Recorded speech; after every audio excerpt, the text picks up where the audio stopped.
Hola, hola, hola, ¿cómo están? Feliz y bendecido presente, feliz y bendecido comienzo de semana, ¿cómo andan? Espero que muy, muy bien. Bueno, en un horario atípico, pero bueno, es el horario que estoy teniendo para poder compartir con ustedes un poquito de lectura en vivo. Estoy por terminar, ya terminé el libro de Aurora, ahora estoy por terminar el libro La biología de la creencia del doctor Bruce Lipton. Ya voy por el último capítulo, creo, capítulo 7. Es un poco largo, con lo cual lo voy a dividir en dos. Y queda el capítulo 7, que serán dos encuentros, y el epílogo, que también es bastante larguito, que se dividirá en dos, con lo cual creo que entre hoy, mañana, bueno, sí, hoy y 3 días más, y termino de leer este maravilloso libro. Así que bueno, muchas gracias a todos los que se conectan ahora, los que lo van a ver después en diferido, sea en Instagram o YouTube. Esto queda acá guardado para que cuando quieran, cuando resuenen con escuchar o leer este tipo de libros, bueno, queda acá puesto al servicio para siempre o hasta que, bueno, hasta que dure Instagram y YouTube. Voy a dejar el título del libro, La biología de la creencia, así para que los que entran luego saben de qué voy hablando. Perdón que si se mueve un poco el celu, es que no estoy en mi espacio, me vine a la pieza porque tengo mejor luz ahora. Bueno, muchas gracias a quienes van a escucharlo ahora. Recuerden que, bueno, esto se puede compartir, esta es la forma que tienen de ayudarnos a que esta información trascienda más y más, ¿sí? Comienzo con el capítulo 7, que se titula Paternidad responsable. 2 puntos. Los padres como ingenieros genéticos. Hay un subtítulo que dice la importancia de ser padres. Sin duda, habrás escuchado ese atractivo argumento que asegura que una vez que los padres le transmiten los genes a su descendencia, pasan a un segundo plano de sus vidas. Pasan a un segundo plano en la vida de sus hijos.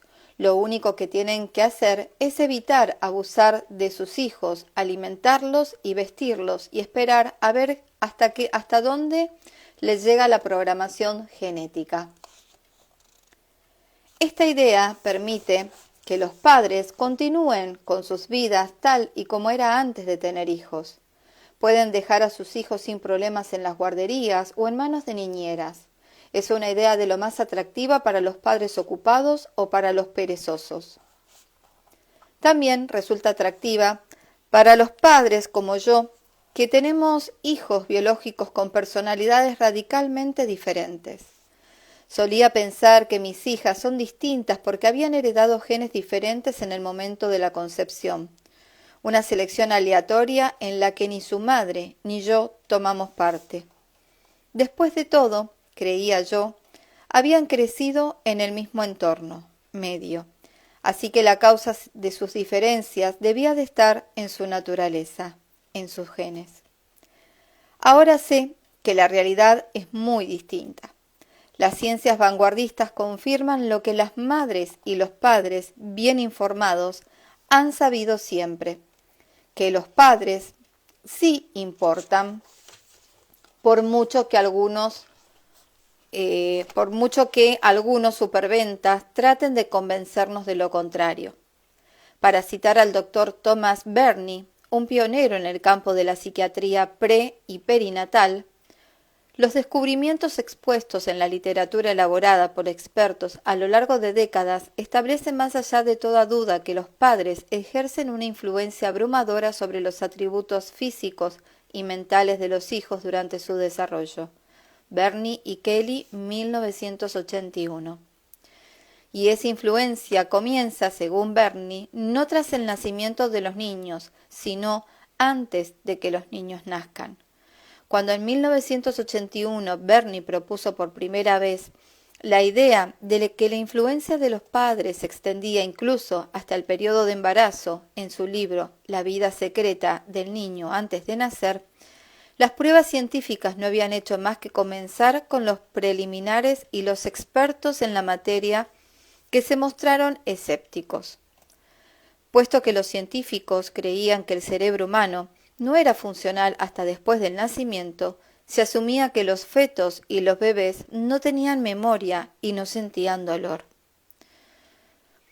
Después de todo, fue Freud quien acuñó el término amnesia infantil, ya que la mayoría no recordamos nada de lo ocurrido antes de los 3 o 4 años. No obstante, los experimentos psicológicos y neurocientíficos han derrocado el mito de que los fetos no pueden recordar ni aprender, ya que estamos y por tanto, también la idea de que los padres son simplemente espectadores del desarrollo de sus hijos. El sistema nervioso del feto y del bebé en desarrollo posee un amplio repertorio de capacidades sensoriales y de aprendizaje, y una especie de memoria que los neurocientíficos denominan memoria implícita. Otro de los pioneros en la psicología pre- y perinatal, David Chamberlain, escribió en su libro La mente del bebé recién nacido una nueva dimensión de la conciencia humana a través de la experiencia del nacimiento. Y dice, la verdad es que muchas de las creencias que albergamos sobre los bebés son falsas. No son seres sencillos, sino complejas criaturas sin edad con una asombrosa cantidad de pensamientos. 1998. Estas complejas y diminutas criaturas tienen una vida prenatal en el útero que influye profundamente en la salud y el comportamiento que tendrán a lo largo de su vida. El doctor Peter W. Nathaniels, en su libro Life in Womb, The Original of Health and Disease, perdón por mi inglés, escribió: la calidad de la vida en el útero, nuestro hogar temporal antes de nacer, establece nuestra susceptibilidad a las enfermedades coronarias, a los infartos, a las diabetes, a la obesidad y a otras muchas enfermedades durante la vida posterior. De un tiempo a esta parte, se ha relacionado un número aún mayor de trastornos crónicos de la edad adulta, tales como la osteoporosis, los trastornos de humor y la psicosis, con las condiciones padecidas durante el desarrollo pre- y perinatal. Reconocer el papel que juega el entorno prenatal en el desarrollo de las enfermedades nos obliga a reconsiderar el determinismo genético. Nathaniels escribió: cada vez son más las pruebas que demuestran que las condiciones del útero tienen tanta importancia como los genes a la hora de determinar cuál será el desarrollo mental y físico durante la vida. Miopía genética es el término que mejor describe la extendida idea actual de que nuestra salud y nuestro destino están regulados únicamente por los genes. A diferencia del fatalismo relativo de la miopía genética, la comprensión de los mecanismos que subyacen tras la programación establecida por la calidad de vida en el útero nos permite mejorar los primeros pasos en la vida de nuestros hijos y de los hijos de sus hijos.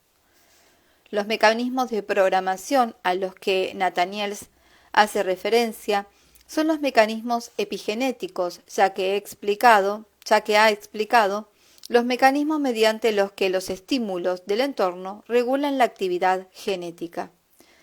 Tal y como asegura Nathaniels, los padres pueden mejorar el entorno prenatal y al hacerlo actúan con sus hijos como ingenieros genéticos.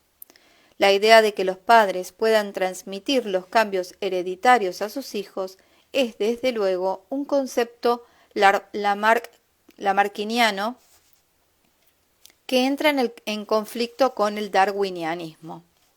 Nathaniels es uno de los científicos lo bastante valiente como para salir en la defensa de Lamarck. La transmisión transgeneracional de las características no genéticas existe. Lamarck tenía razón Aunque la transmisión transgeneracional de los caracteres adquiridos tiene lugar mediante mecanismos que eran desconocidos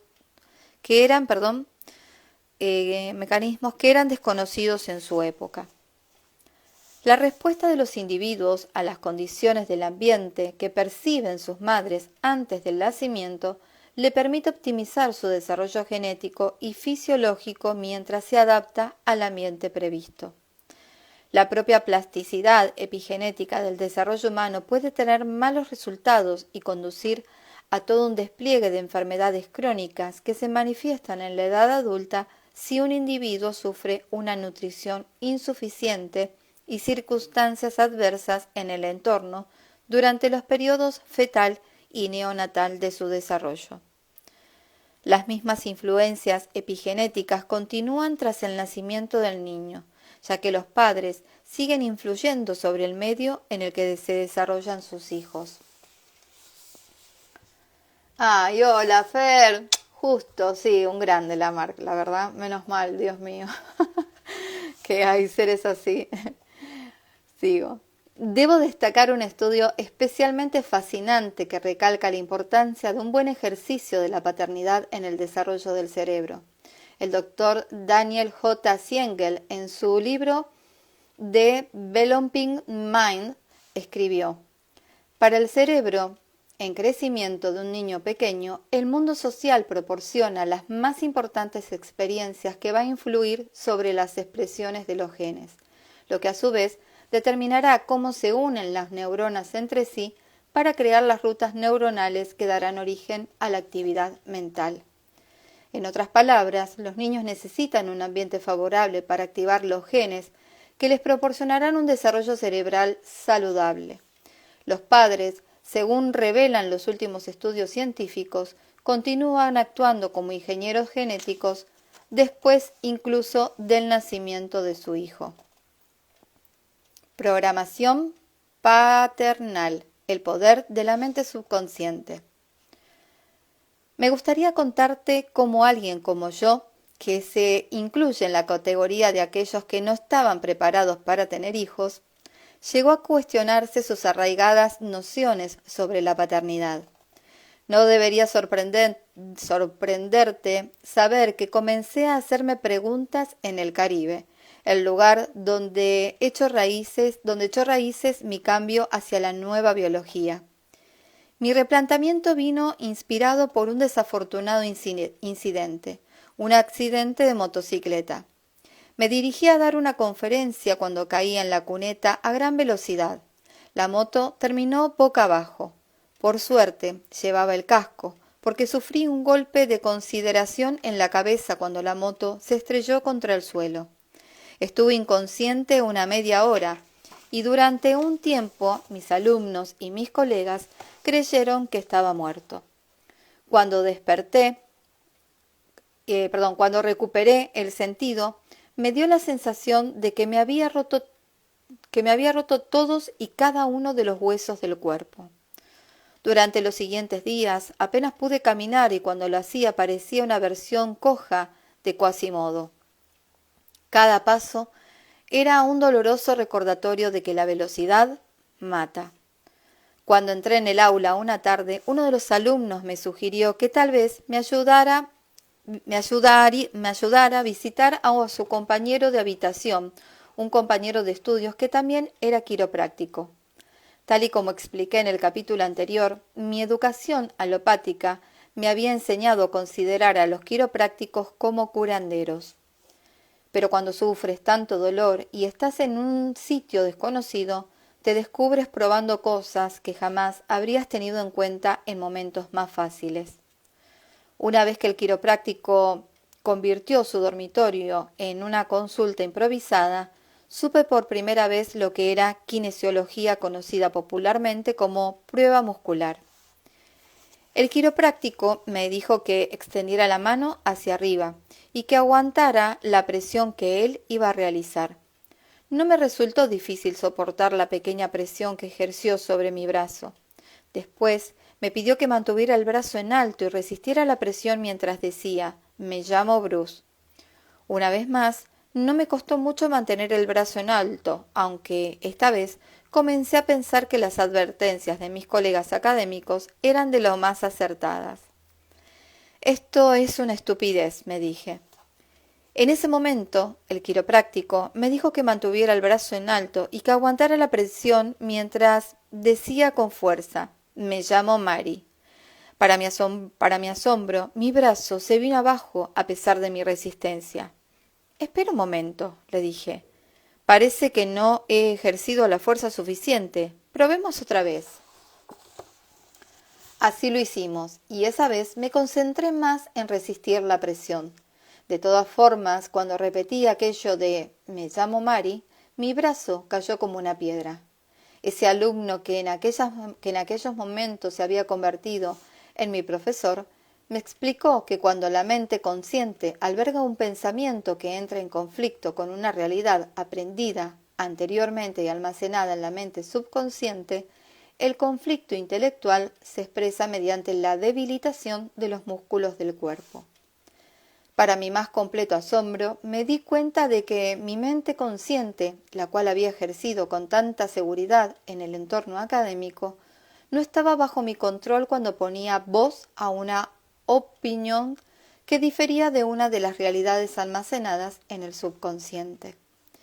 Mi mente subconsciente echaba por tierra los esfuerzos de mi mente consciente por sostener el brazo en alto cuando decía me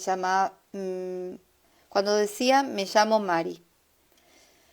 Me quedé anonadado al descubrir que había otra mente, otra fuerza que pilotaba mi vida.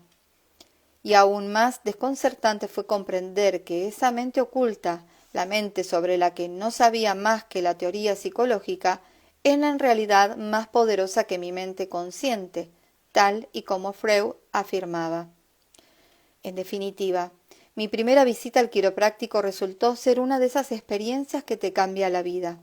Descubrí que los quiroprácticos pueden sacar provecho del poder innato de la sanación del cuerpo utilizando la kinesiología para corregir los desajustes de la columna. Salí de esa sensación de adormecimiento como un hombre nuevo tras un simple ajuste vertebral sobre la mesa del curandero, y todo sin utilizar fármacos. Y lo más importante, conocí a ese hombre oculto tras la cortina, mi mente subconsciente. Cuando me marché del campus, mi mente consciente aún le daba vuelta a las explicaciones del poder superior de mi mente subconsciente, hasta entonces desconocida. También relacioné esas divagaciones con los estudios sobre física cuántica que me había enseñado que los pensadores podían desencadenar respuestas de una forma más efectiva que las moléculas físicas. Mi subconsciente sabía que no me llamaba Mari y se negaba a admitir que así era. ¿Qué más sabía mi subconsciente y cómo lo había aprendido? Para comprender mejor lo que había ocurrido en la consulta del quiropráctico, busqué primero en los textos de neuroatonomía comparada, que decían: cuanto más abajo se encuentre un organismo en el árbol de la evolución, menos desarrollado estará su sistema nervioso y, por tanto, más confiará en sus comportamientos automáticos, en su herencia. Las polillas vuelan hacia la luz, las tortugas de mar regresan a las islas específicas para depositar sus huevos en la playa y en el momento adecuado, y las golondrinas para depositar sus huevos en la playa en el momento adecuado. Y las golondrinas vuelven a Capistrano en una fecha determinada, aunque hasta donde sabemos, ninguno de esos organismos tiene conciencia de por qué hace esas cosas. Son comportamientos innatos, están genéticamente determinados y se clasifican como instintos.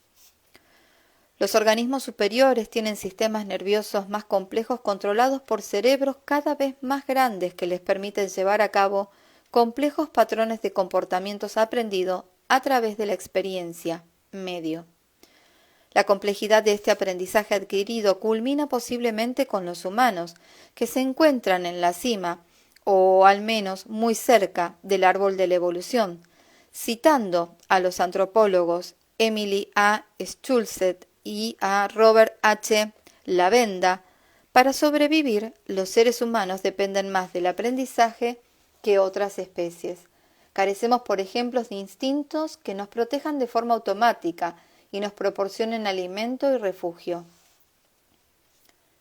Sí que tenemos, por supuesto, comportamientos instintivos innatos. Piensa en el reflejo de succión del bebé, en el instinto que hace apartar rápidamente la mano del fuego y en el que lo impulsa a nadar cuando lo meten en el agua. Los instintos son comportamientos innatos necesarios para la supervivencia de la raza humana, sin importar a qué cultura pertenecen o en el periodo histórico que nacieran. Nacemos sabiendo nadar. Los niños saben nadar como nutrias al poco tiempo de nacer. Sin embargo, los niños cogen miedo al agua enseguida a causa de sus padres, No tienes más que observar la reacción de los padres cuando en un descuido su hijo se acerca a la piscina o a un estanque. Los niños aprenden de sus padres que el agua es peligrosa. Los padres se esforzarán más tarde en enseñar a Johnny a nadar, y su primer gran esfuerzo será superar el miedo al agua que le inculcaron años atrás. Sin embargo, a lo largo de la evolución de nuestras percepciones adquiridas o aprendidas se han vuelto más poderosas, en especial porque pueden invalidar los instintos programados genéticamente. Los mecanismos fisiológicos corporales como el ritmo cardíaco, la presión sanguínea, el flujo sanguíneo y los parámetros de hemorragia o la temperatura corporal son por naturaleza instintos programados. No obstante, los yogis, al igual que la gente corriente, pueden aprender a controlar de forma consciente esas funciones innatas. Los científicos han centrado su atención en nuestro enorme cerebro para buscar los fundamentos de nuestra capacidad para aprender comportamientos tan complejos. No obstante, deberíamos aplacar un poco nuestro entusiasmo ante la teoría del Big Brain, ya que los cetáceos, las marsopas y los delfines tienen una superficie cerebral mayor que la nuestra. Y los descubrimientos del neurólogo británico John Lorber, publicados en el artículo de la revista Science en 1980 titulado ¿De verdad es necesario tu cerebro?, también ponían en entredicho la idea de que el tamaño del cerebro es el factor más importante para determinar la inteligencia humana. Lewin, 1980. Lorber estudió muchos casos de hidrocefalia o agua en el cerebro y llegó a la conclusión de que aun cuando falta la mayor parte de la corteza cerebral, la capa más superficial del cerebro, los pacientes pueden llevar una vida normal. El escritor de la revista Science, Roger Lewin, citaba en su artículo: «Hay un joven alumno de esta universidad, la Universidad de Sheffield, que tiene un coeficiente intelectual de 126. Ha conseguido una matrícula de honor en matemáticas y lleva una vida social completamente normal. Sin embargo, el chico no tiene cerebro. Cuando le hicimos un escáner cerebral vimos que en lugar de tener la capa normal de 4,5 centímetros de grosor de tejido cerebral entre los ventrículos y la superficie de la corteza, no había más que una fina capa de manto que no llegaría ni siquiera al milímetro de espesor. La mayor parte de su caja craneal estaba llena de fluido cerebroespinal». Los provocativos descubrimientos de Lorber sugieren que es necesario reconsiderar nuestras viejas creencias sobre el funcionamiento del cerebro y la base física de la inteligencia humana. En el epílogo de este libro puntualizo que solo llegaremos a comprender por completo la inteligencia humana cuando admitamos la existencia del espíritu, la energía o lo que los psicólogos cuánticos llaman la mente superconsciente. Pero por el momento me gustaría limitarme a la mente consciente y al subconsciente, conceptos que los psicólogos y los psiquiatras se esfuerzan por resolver desde hace mucho. Lo utilizo aquí para proporcionar la base biológica de la importancia de una educación responsable y de la eficacia de los métodos psicológicos de sanación basados en la energía. Programación humana. cuando los buenos mecanismos van mal. Volvamos a la evolución de los seres humanos que han aprendido gran cantidad de cosas en muy poco tiempo a fin de sobrevivir y que han llegado a formar parte de su comunidad social. La evolución ha dotado a nuestros cerebros de la capacidad de almacenar en la memoria un número incalculable de comportamientos y creencias. Las investigaciones que se están llevando a cabo sugieren que la clave para comprender cuál es el funcionamiento de este rápido almacenamiento de información es la valoración de la actividad eléctrica cerebral mediante encefalogramas. La definición literal del electrocefalograma es imágenes eléctricas del encéfalo. Estas imágenes, cada vez más sofisticadas, revelan una escala de valores en la actividad cerebral de los seres humanos. Tanto los adultos como los niños presentan variaciones en ESG, que es el electrocefalograma, que van desde las ondas delta de baja frecuencia hasta las ondas beta de alta frecuencia. No obstante, los investigadores han descubierto que la actividad electroencefalográfica de los niños revela que en cada etapa de desarrollo predomina una onda cerebral específica. La doctora Rima Leibov, en su libro Quantitative EEG and Neurofeedback, descubre la programación de estas etapas de desarrollo en la actividad cerebral. Entre el nacimiento y los 2 años de edad, el cerebro humano opera predominantemente con las frecuencias electroencefalográficas más bajas, de 0,5 a 4 ciclos por segundo o hercios, conocidas como ondas delta. Aunque las ondas delta son las más predominantes, los bebés exhiben estallidos periódicos de corta duración de frecuencias más altas. Un niño comienza a pasar más tiempo en un nivel electrocefalográfico superior, caracterizado por las ondas Z, de 4 a 8 Hz, entre los 2 y los 6 años. Los hipoterapeutas reducen la actividad cerebral de sus pacientes hasta las ondas delta y zeta, porque estas frecuencias tan bajas los dejan en un estado más susceptible. Todas estas cuestiones nos proporcionan pistas importantes sobre cómo los niños cuyos cerebros operan a estas mismas frecuencias, entre los 2 y los 6 años de edad, pueden almacenar la increíble cantidad de información que necesitan para prosperar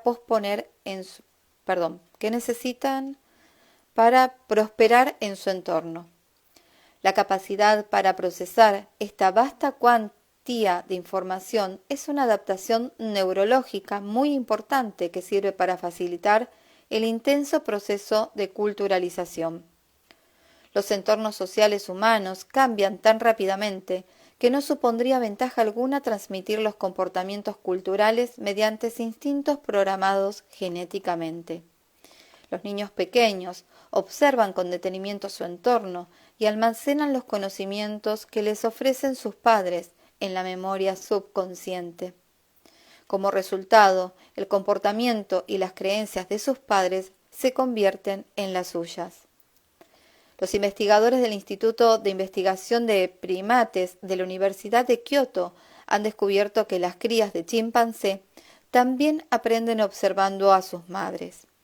En una serie de experimentos se enseñó a una madre a identificar los caracteres japoneses relacionados con diferentes colores.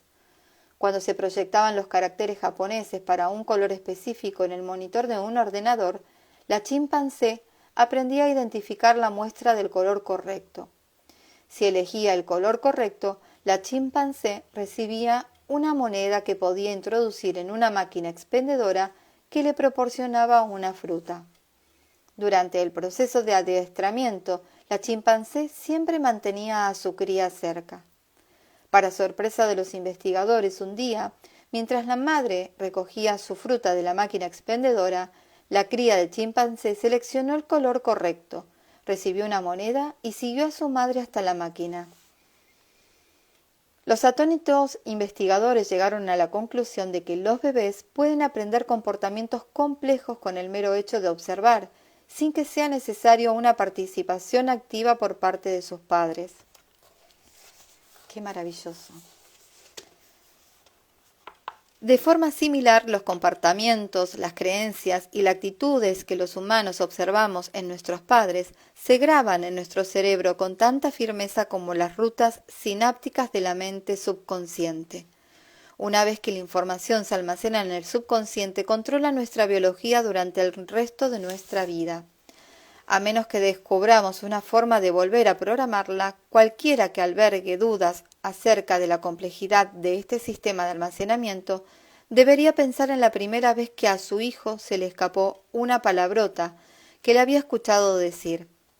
Estoy seguro de que se habrá dado cuenta de que la naturalidad del niño, su correcta pronunciación, los matices de su estilo y el contexto de la situación llevan a la firma del padre o la madre.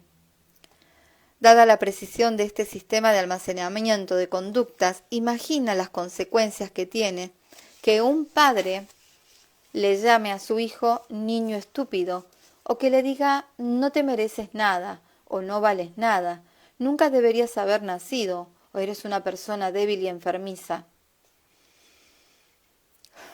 Cuando los padres desconsiderados o poco afectuosos transmiten estos mensajes a sus hijos pequeños, sin duda, no son conscientes de que semejantes comentarios almacenarán en la memoria subconsciente del niño como verdades absolutas. De la misma forma que los bits y los bytes se almacenan en el disco duro de tu ordenador personal. Durante las primeras etapas del desarrollo, la conciencia de los niños no ha evolucionado lo suficiente como para discernir que esos comentarios de sus progenitores no son más que estallidos verbales y que no necesariamente verdaderas características de su ser. Una vez almacenados en el subconsciente, no obstante, los abusos verbales se convierten en verdades que moldean de forma inadvertida el comportamiento y el potencial del niño a lo largo de toda su vida. Al hacernos mayores, nos volvemos menos susceptibles a la programación externa debido a la creciente aparición de las ondas de alta frecuencia, las ondas alfa, 8 a 12 Hz. La actividad alfa se corresponde con estados de relajación, mientras que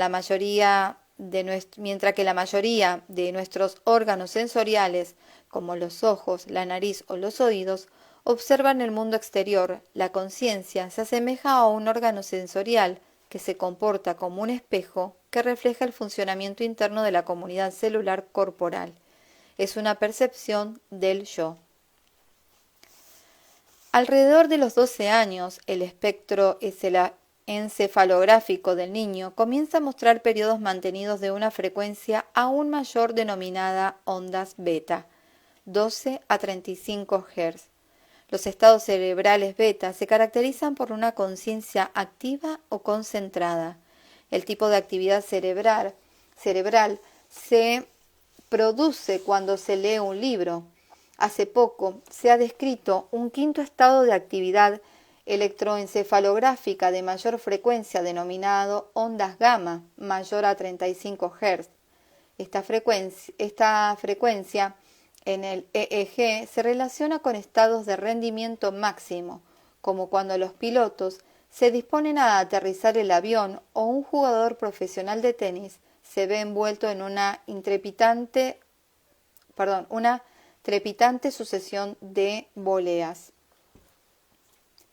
Cuando el niño llega a la adolescencia, su mente subconsciente está llena de información que varía entre encaminarse hacia el conocimiento de que nunca llegará a nada en la vida o de que, si ha sido criado por unos padres cariñosos, podrá hacer cualquier cosa que desee.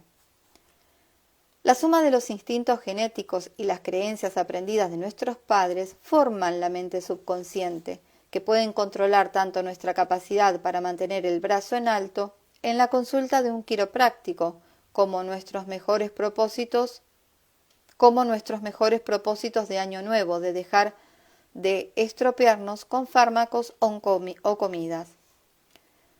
Voy a volver de nuevo a las células. Estas pueden enseñar mucho más sobre nosotros mismos. Ya he dicho muchas veces que las células individuales son inteligentes, pero recuerda que cuando las células se agrupan para crear comunidades multicelulares, atacan la voz colectiva del organismo, aun cuando esa voz ordene ciertos comportamientos autodestructivos. Nuestros patrones fisiológicos y de comportamiento se ajustan a las realidades o las verdades de esa voz colectiva, ya sean creencias constructivas o destructivas. He descrito el poder de la mente subconsciente, pero quiero resaltar que no es necesario considerar el subconsciente como una aterradora y poderosa fuente freudiana de conocimientos destructivos. En realidad, el subconsciente es una base de datos carente de emociones en la que se almacenan programas y cuya función se limita únicamente a interpretar las señales medioambientales y activar los programas apropiados sin hacer juicios ni preguntas. La mente subconsciente es un disco duro programable en el que se almacenan las experiencias de nuestra vida. Los programas son en su mayoría comportamientos grabados de estímulo-respuesta. Los estímulos que desencadenan dichos comportamientos pueden ser señales que el sistema nervioso detecta en el mundo exterior o señales precedentes del organismo, tales como las emociones, el placer o el dolor. Cuando se percibe un estímulo, se desencadena de forma automática una respuesta que fue aprendida cuando se detectó un estímulo por primera vez. De hecho, la gente se da cuenta de la naturaleza automática de estas respuestas, que suele admitir que es como si le hubiera pulsado un botón. Antes de la aparición de la mente consciente, las funciones del cerebro animal se ceñían tan solo a las del subconsciente. Estas mentes primitivas no eran más que aparatos de estímulo-respuesta que reaccionaban de manera automática a los estímulos del entorno mediante instintos o sencillos comportamientos aprendidos. Estos animales no adoptaban la forma consciente de dichos comportamientos y, de hecho, tal vez ni siquiera se dieran cuenta de que lo hacían.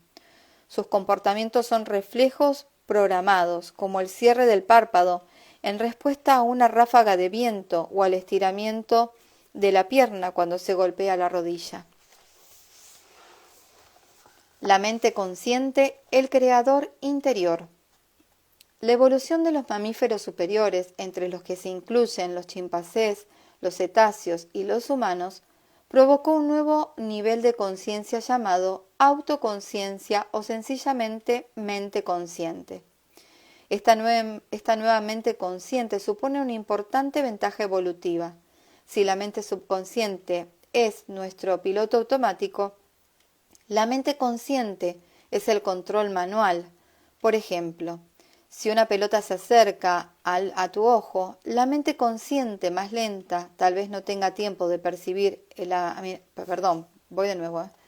Por ejemplo, si una pelota se acerca a tu ojo, la mente consciente más lenta tal vez no tenga tiempo de percibir el amenazador proyectil. Sin embargo, la mente subconsciente, que procesa alrededor de 20 millones de estímulos por segundo, frente a los 40 que interpreta la mente consciente en ese mismo tiempo, hará que el ojo se cierre. El subconsciente, uno de los procesadores de información más poderosos que se conocen, examina con detenimiento el mundo que nos rodea y las señales internas. Percibe las condiciones del entorno y reacciona de forma inmediata seleccionando un comportamiento previamente aprendido, y todo sin la ayuda, la supervisión o siquiera la conciencia de la mente consciente.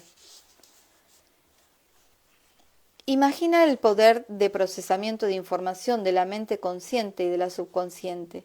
Piensa que la imagen del Machu Picchu de arriba está compuesta por 20 millones de píxeles y que cada uno de ellos representa un byte de información recibido por el sistema nervioso en un segundo.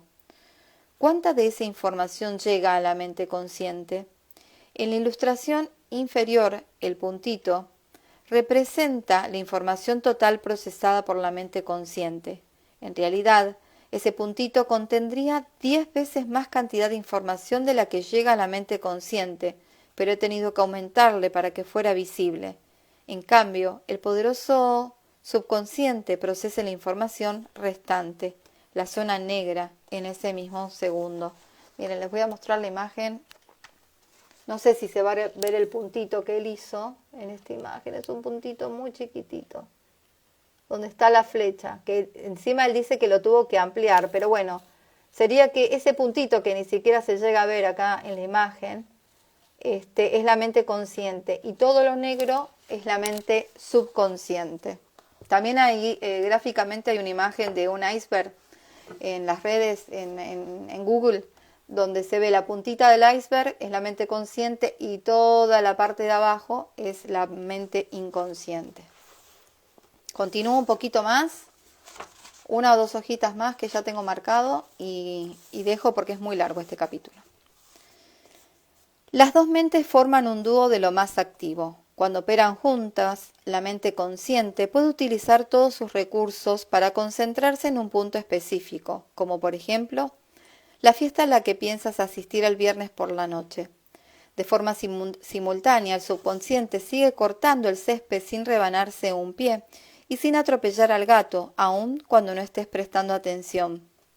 Ambas mentes cooperan también a la hora de aprender comportamientos complejos que después serán ejecutados de forma inconsciente. ¿Recuerdas el primer día que te sentaste emocionado en el asiento del conductor preparado para aprender a conducir? La cantidad de cosas que tenía que procesar la mente consciente resultaba abrumadora. Mientras mantenías la vista clavada en la carretera, tenías también que mirar al espejo retrovisor y el lateral, prestar atención al cuentakilómetros y a las demás indicaciones, utilizar los dos pies para los tres pedales del vehículo y tratar de permanecer en calma, sereno y sosegado mientras conducías bajo la atenta mirada de los demás. Pasó bastante tiempo antes de que todas esas pautas pudieran almacenarse en tu mente. Y hoy en día, te metes en el coche, lo pones en marcha, revisas sin darte cuenta la lista de la compra mientras el subconsciente se encarga de activar todas las complejas habilidades necesarias para conducir sin problemas por la ciudad, sin que tengas que pensar ni una vez en cómo se conduce. A mí lo que más me sorprende de esto es que muchas veces hago cuadras y cuadras y digo, ¿en qué momento pasé todas esas cuadras que no me di cuenta? Porque mi mente estaba en otra, y no es que voy manejando y no presto atención, pero de verdad se hace de manera automática, y digo, ¿en qué momento llegué hasta acá sin darme cuenta? O sea, sin realmente poner conciencia, que no está tan bueno lo que estoy diciendo, pero bueno, suele pasar. Suele pasar a todos, me parece. Bueno, a ver dónde me quedé ahora por... A ver. Esperen que ahora por hablar me fui. Se conduce, sí. Sé que no soy el único que ha notado esto. Conduces mientras mantienes una deliciosa conversación con la persona que se sienta a tu lado y estás tan absorto en la charla que en algún punto de la carretera te das cuenta de que llevas 5 minutos sin prestar atención a la conducción. Bueno, me adelanté a lo que venía como ejemplo. Después de un momento de sorpresa, comprendes que todavía estás en el carril debido y que sigues avanzando con el resto de vehículos. Un rápido vistazo al espejo retrovisor revela que no has dejado una hilera de señales de detención obligatoria aplastadas y buzones destrozados. Si tú no estabas conduciendo el coche durante ese lapso de tiempo, ¿quién lo hacía? La mente subconsciente. Aunque tú no estuvieras pendiente, el subconsciente ha conducido tal y como le enseñaron a hacer durante las clases de conducción. Además de agilizar los comportamientos rutinarios de la mente subconsciente, la mente consciente también tiene la facultad de mostrarse creativa de manera espontánea en respuesta a los estímulos del entorno. Mediante esta capacidad, la mente consciente puede examinar los comportamientos que se están llevando a cabo. Cuando se desarrolla un comportamiento reprogramado, la vigilante mente consciente puede intervenir, detener dicho comportamiento y crear una nueva respuesta. De esta forma, la mente consciente nos confiere libre albedrío, lo que significa que no somos solo víctimas de nuestra programación. Para lograrlo, no obstante, hay que prestar mucha atención, ya que, en caso contrario, la programación subconsciente toma las riendas. Es una tarea difícil, como puede atestiguar cualquiera que haya puesto a prueba alguna vez su fuerza de voluntad. La programación subconsciente se hace con el control en el momento en que la mente consciente se descuida. La mente consciente también puede adelantarse o retroceder en el tiempo, mientras que el subconsciente solo opera en el momento presente.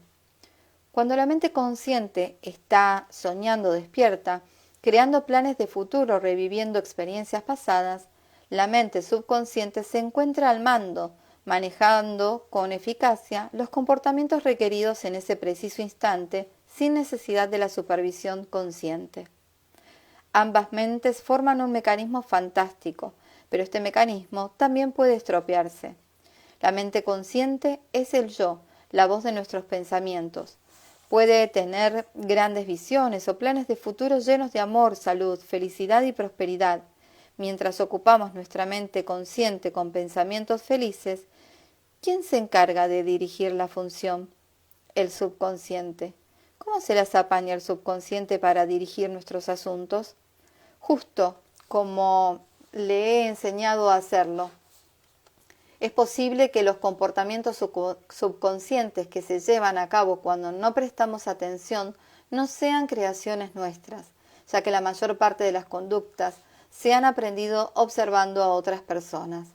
Puesto que los comportamientos realizados por el subconsciente no suelen estar vigilados por la mente consciente, mucha gente se sorprende al descubrir que son iguales que su padre o que su madre, las personas que programaron su mente subconsciente. Cabe también la posibilidad de que los comportamientos aprendidos y las creencias adquiridas de otras personas, de los padres, de los amigos o de los profesores, por ejemplo, no estén de acuerdo con las metas de nuestra mente consciente. El mayor obstáculo para conseguir el éxito en aquello que soñamos son las limitaciones programadas en el subconsciente. Estas limitaciones no solo influyen en nuestro comportamiento, sino que también pueden jugar un papel fundamental en nuestra salud y nuestra fisiología. Como hemos visto antes, la mente juega un papel muy importante en el control de los sistemas biológicos que nos mantienen con vida. La naturaleza no pretendía que la presencia de una mente dual se convirtiera en nuestro talón de Aquiles. De hecho, esta dualidad no nos ofrece maravillosas ventajas en la vida. Piénsalo de esta forma. ¿Qué ocurriría si tuviéramos unos padres y unos maestros maravillosos que nos sirvieran como modelos de vida, siempre involucrados en las relaciones humanas de beneficio mutuo con los de los miembros de la comunidad? Si nuestra mente subconsciente fuera programada con unos comportamientos tan saludables, podríamos tener éxito en nuestras vidas sin siquiera proponérnoslo. Y bueno, voy a dejar hasta ahí. Sí, voy a dejar hasta acá. Con lo cual me quedo con esta última partecita, ¿no? Que dice, que habla un poco del comportamiento. ¿Qué ocurriría si tuviéramos unos padres y unos maestros maravillosos que nos sirvieran como modelos de vida, siempre involucrados en relaciones humanas de beneficio mutuo con todos los miembros de la comunidad? Si nuestra mente subconsciente fuera programada con unos comportamientos tan saludables, podríamos tener éxito en nuestras vidas sin siquiera proponérnoslo. Qué importante, como se trata justamente casi todo este capítulo, ¿no? La importancia de ser padres. Como los padres somos como ingenieros genéticos, este es el título del capítulo 7. La importancia no solo de lo que transmitimos con la palabra. Y ayer lo pude ver tan claro, ya hace tiempo que lo vengo viendo tan claro en la vida misma, ¿no? Como padres educamos más con el ejemplo que con la palabra, porque muchas veces nos llenamos quizás la boca, ¿no? Con dichos o cosas, pero después nuestras acciones van totalmente en contra de lo que nosotros decimos o lo que nuestra boca comunica. Y siempre obviamente hablo desde mí porque es de la única persona que puedo hablar como referencia, desde un ejemplo subjetivo. me doy cuenta de ello, ¿no? Que desde hace un tiempo a esta parte, tanto con mi nene chiquito como con el mayor, que ahora, bueno, se independizó y se fue a vivir solo a sus 24 años. Ayer fui a su casa porque cumplió años, cómo me hizo de espejo, ¿no? Y me reflejó todo aquello que en realidad yo empecé a hacer y soy, con respecto, no sé, pongo un ejemplo, el orden, ¿no? Yo soy una persona como muy obsesiva con el orden.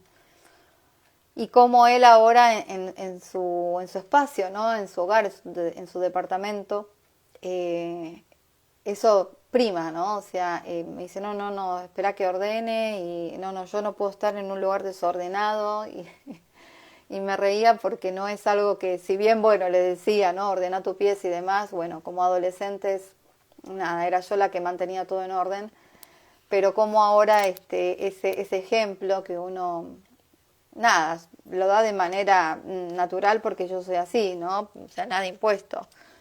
Como ahora se recogen sus frutos, o al menos él los recoge para él, porque yo no vivo con él ahora, ¿no? Pero él mismo recoge los frutos de haber visto o de haber de algún modo absorbido una mamá tan cuidadosa, ¿no? En el orden y todo eso.